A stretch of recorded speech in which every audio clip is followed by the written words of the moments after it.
Hi hello ನಮಸ್ಕಾರ, ಹೇಗಿದ್ದೀರಾ? ನಿನ್ನೆ ತಾನೇ ಒಂದು ವಿಡಿಯೋ ಮಾಡಿದೆ. ತುಂಬ ಅತ್ಯುತ್ತಮವಾದ ವ್ಯೂವರ್ಸ್ ನನ್ನ ಕೊಡ್ತಾ ಇದ್ದೀರಾ.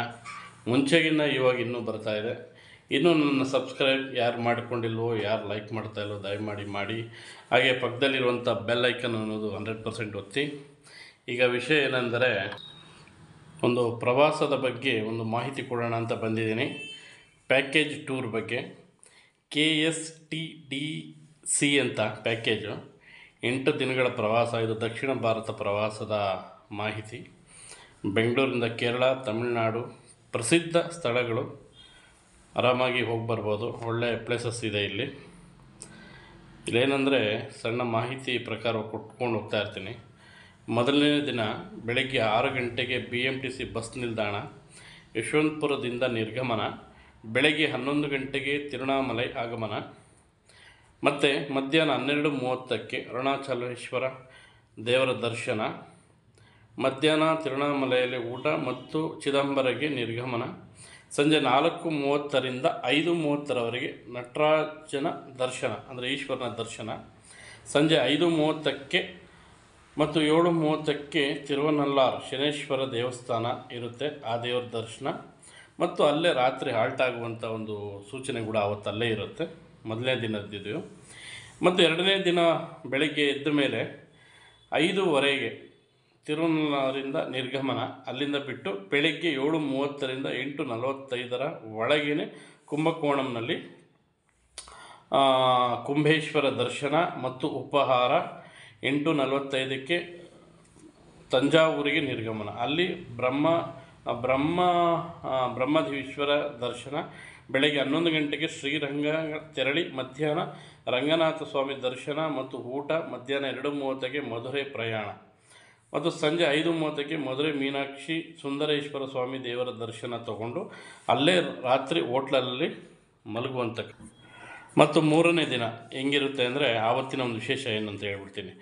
ಬೆಳಿಗ್ಗೆ 8:30ಕ್ಕೆ ಮಧುರೆಯಿಂದ ನಿರ್ಗಮಿಸಿ ಮಧ್ಯಾಹ್ನ ರಾಮೇಶ್ವರಂಗೆ ಆಗಮಿಸಿ ಹೋಟೆಲಲ್ಲಿ ಚೆಕ್ ಇನ್. ಮಧ್ಯಾಹ್ನ ಸಮುದ್ರ ಸ್ನಾನ ಮತ್ತು 21 ಪವಿತ್ರ ಬಾವಿ ಸ್ನಾನ ಮುಗಿಸಿ ರಾಮನಾಥ ದೇವರ ದರ್ಶನ. ರಾತ್ರಿ ಅಲ್ಲೇ ಉಳ್ಕೊಳ್ಳುವಂಥಕ್ಕದ್ದು. ಎಲ್ಲಿ ಹೇಳ್ತಾರೆ ನಾನು? ಸಮುದ್ರ ಸ್ನಾನ ಮತ್ತು 21 ಪವಿತ್ರ ಬಾವಿ ಸ್ನಾನ ಮುಗಿಸಿ ರಾಮನಾಥನ ಸನ್ನಿಧಾನದಲ್ಲಿ.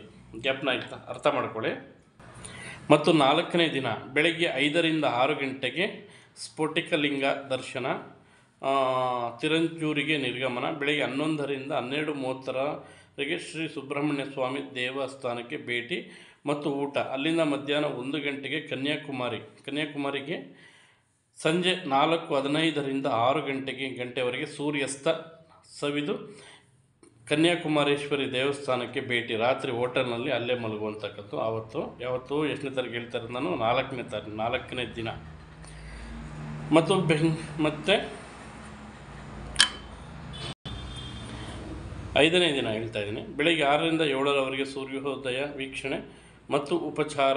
ಅಂದರೆ ಅಲ್ಲಿ ಸನ್ರೈಸ್ ಭಾಳ ಚೆನ್ನಾಗಿರುತ್ತಲ್ಲ, ಅದನ್ನು ನೋಡಿಕೊಂಡು ಅಲ್ಲಿಂದ ಟಿಫನ್ ಮುಗಿಸ್ಕೊಂಡು 7:45ರಿಂದ 9:45ರವರೆಗೆ ವಿವೇಕಾನಂದ ಶಿಲಾ ಸ್ಮಾರಕಕ್ಕೆ ಭೇಟಿ. ಅಲ್ಲಿ ತುಂಬ ಚೆನ್ನಾಗಿದೆ.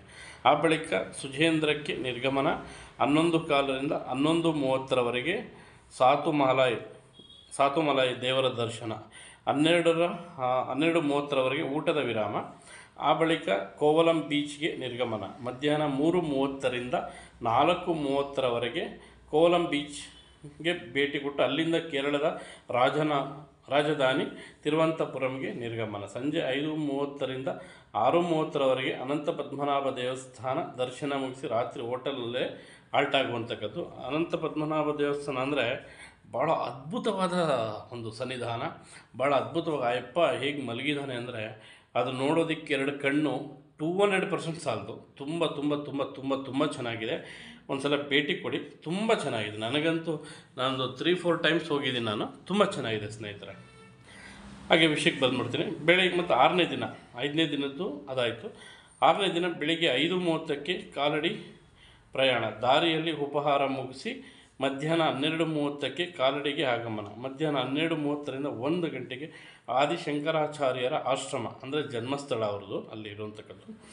ಭೇಟಿ ಕೊಟ್ಟು ಆ ಬಳಿಕ ಊಟದ ವಿರಾಮ ಸಂಜೆ 5:30ಕ್ಕೆ ಗುರುವಾಯೂರು ಗೊತ್ತಲ್ಲ, ತುಂಬ ಕೃಷ್ಣನ ಸನ್ನಿಧಾನ ತುಂಬ ಅಂದರೆ ತುಂಬ ಚೆನ್ನಾಗಿದೆ. ಶಬರಿಮಲೆ ಅಂದರೆ ಮಾಲೆ ಹಾಕಿದವರು ಕಂಪಲ್ಸರಿ ಆ ಸನ್ನಿಧಾನಕ್ಕೆ ಹೋಗಿ ಆ ಯಪ್ಪನ ಒಂದು ಸನ್ನಿಧಾನಕ್ಕೆ ಹೋಗಿ ನಮಸ್ಕಾರ ಮಾಡ್ಕೊಂಡು ಹೋದಂಥವ್ರು 200% ಅಲ್ಲಿ ಹೋಗೇ ಹೋಗ್ತಾರೆ. ಯಾರೋ ಒಬ್ಬೊಬ್ಬರು ಗೊತ್ತಿಲ್ಲದೆ ಇರೋರು ಮಾತ್ರ ಹೋಗದೇ ಇರುವಂಥಕ್ಕದ್ದು. ಮತ್ತು ಅಲ್ಲೇ ಗುರುವಾಯೂರಪ್ಪನ ಸನ್ನಿಧಾನದಲ್ಲೇ ಅವತ್ತು ರಾತ್ರಿ ಹಾಲ್ಟ್ ಆಗುವಂಥಕ್ಕದ್ದು 6ನೇ ದಿನ ಆಗಿತ್ತು. ಈಗ 7ನೇ ದಿನಕ್ಕೆ ಬರ್ತಾಯಿದ್ದೀನಿ.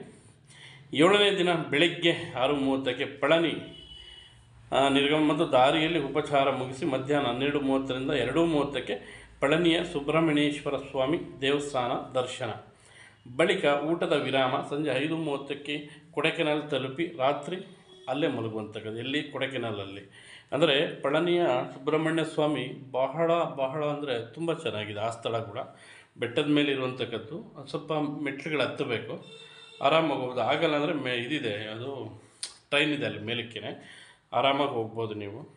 ಮತ್ತು 8ನೇ ದಿನ ಬೆಳಗ್ಗೆ 9ರಿಂದ ಸಂಜೆ 5:30ರವರೆಗೆ pillar rock, green valley, Coaker's walk lunch, ಕುದುರೆ ಸವಾರಿ, ಸ್ಲೀಪಿಂಗ್ ಕೊಡಾಯಿ, ಸರೋವರದಲ್ಲಿ ದೋಣಿ ವಿಹಾರ ಮುಗಿಸಿ ಸಂಜೆ 6 ಗಂಟೆಗೆ ಬೆಂಗಳೂರಿಗೆ ನಿರ್ಗಮನ. 9ನೇ ದಿನ ಬೆಳಗ್ಗೆ 6 ಗಂಟೆಗೆ ಪ್ರಯಾಣ ಮುಕ್ತಾಯ ಆಗುತ್ತೆ.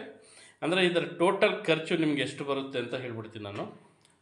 ಇದನ್ನು ಹೋಗೋರು ಹೋಗ್ಬೋದು, ಬೇಡ ಅಂದರೆ ಅಯ್ಯೋ ಬಿಡಪ್ಪ ನಮ್ಗೆ ಯಾಕೆ ಅಂತ ಅನ್ಕೋಬೋದು. ಇವಾಗೆಲ್ಲ ಓನ್ ಕಾರ್ ಇರುತ್ತೆ. ಆದರೆ ಈ ಪ್ಯಾಕೇಜಲ್ಲಿ ಅಂದರೆ ಎಲ್ಲ ಅವ್ರದ್ದೇ ಇರುತ್ತೆ, ಆರಾಮಾಗಿ ಹೋಗಿ ಬರ್ಬೋದು ನಾವು.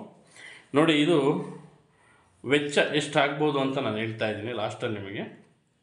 8 ದಿನಗಳ ಪ್ರವಾಸಕ್ಕೆ ಒಬ್ಬರಿಗಾದರೆ, ಅಂದರೆ ಒಬ್ಬರು ಫರ್ ಪರ್ಸನ್ ಆದರೆ 25,770 ರೂಪಾಯಿ ಖರ್ಚಾಗುತ್ತೆ. ಇಲ್ಲಿ ನಿಮಗೆ ಸಿಂಗಲ್ ರೂಮ್ ಕೊಡಲಾಗುತ್ತದೆ, ಅಂದರೆ ಸಿಂಗಲ್ ರೂಮ್ ಕೊಡ್ತೀವಿ. ಇಲ್ಲ ಬೇರೆ ಯಾರಾದರೂ ಜೊತೆಯಲ್ಲಿ ನೀವಿಬ್ಬರು ಇದ್ದರೆ ನಿಮಗೆ ಒಬ್ಬರಿಗೆ 19,140 ರೂಪಾಯಿ ಆಗುತ್ತೆ ಇಬ್ಬರಿಗಾದರೆ. ಮೂವರಿಗಾದರೆ 17,960 ರೂಪಾಯಿ. ಅಂದರೆ ಹೆಂಗೆ ಅಂದರೆ ಒಂದು ರೂಮ್ ಕೊಡ್ತೀವಿ, 3 ಜನ ಶೇರ್ ಮಾಡ್ಕೊಳ್ಳುವಂಥಕ್ಕದ್ದು ಅನ್ನುವಂಥಕ್ಕದ್ದು ಇಲ್ಲಿ KSRTC ಇದೆ ಇದು. ಮತ್ತು ಎರಡನೇದು ಬಂದ್ಬಿಟ್ಟು ನಿಮಗೆ ಓಪನಾಗಿ ನಾನು ಹೇಳ್ತಾ ಇದ್ದೀನಿ, ತುಂಬ ಒಳ್ಳೆ ಪ್ಯಾಕೇಜ್ ಇದು. ಇದನ್ನು ಫಾಲೋ ಮಾಡಿ, ತುಂಬ ಚೆನ್ನಾಗಿದೆ. KSTDC ಪ್ಯಾಕೇಜ್ ಇದು. ಇದನ್ನು ಫಾಲೋ ಮಾಡಿ. ನೀವು ಗೂಗಲಲ್ಲಿ ಹೊಡೆದ್ರೂ ಸಿಗುತ್ತೆ, ಯೂಟ್ಯೂಬಲ್ಲಿ ಹೊಡೆದ್ರೂ ಸಿಗುತ್ತೆ. ಒಂದು ಸಣ್ಣ ಮಾಹಿತಿ ಒಂದು ಪ್ರವಾಸದ ಬಗ್ಗೆ ಕೊಡೋಣ ಅಂತ ಅನ್ನಿಸ್ತು, ಅದಕ್ಕೋಸ್ಕರ ಕೊಟ್ಟನೇನು ತಪ್ಪಿದರೆ ದಯವಿಟ್ಟು ಕ್ಷಮಿಸಿ. ವ್ಯೂವರ್ಸು ಬರ್ತಾಯಿದೆ, ತುಂಬ ಸಂತೋಷ ಆಗ್ತಾಯಿದೆ. ನನ್ನ ಸಬ್ಸ್ಕ್ರೈಬ್ ಮಾಡಿದಂಥವ್ರಿಗೆಲ್ಲರಿಗೂ ನಮಸ್ಕಾರ, ವಂದನೆಗಳು. ಈ ಚಾನಲ್ನ ಹೀಗೆ ಮುಂದುವರಿಸ್ಕೊಂಡೋಗಿ ಇನ್ನೂ ಉನ್ನತ ಸ್ಥಾನಕ್ಕೆ ಈ ಚಾನಲ್ ಬೆಳೀಬೇಕು ಅಂತ ನಿಮ್ಮ ಎಲ್ಲರ ಆಶೀರ್ವಾದ ಇದರ ಮೇಲೆ ಇರಲಿ. ಸರ್ವೇ ಜನೋ ಸುಖಿನೋ ಭವಂತು. ನಮಸ್ಕಾರ. ಈ ಪ್ಯಾಕೇಜ್ 100% ನೀವು ಫಾಲೋ ಮಾಡಿ, ದುಡ್ಡನ್ನು ಉಳಿತಾಯ ಮಾಡಿ. 1 ರೂಪಾಯಿಗೂ ಬಹಳ ಕಷ್ಟ ಇದೆ. ನಮಸ್ಕಾರ. ವಂದನೆಗಳು.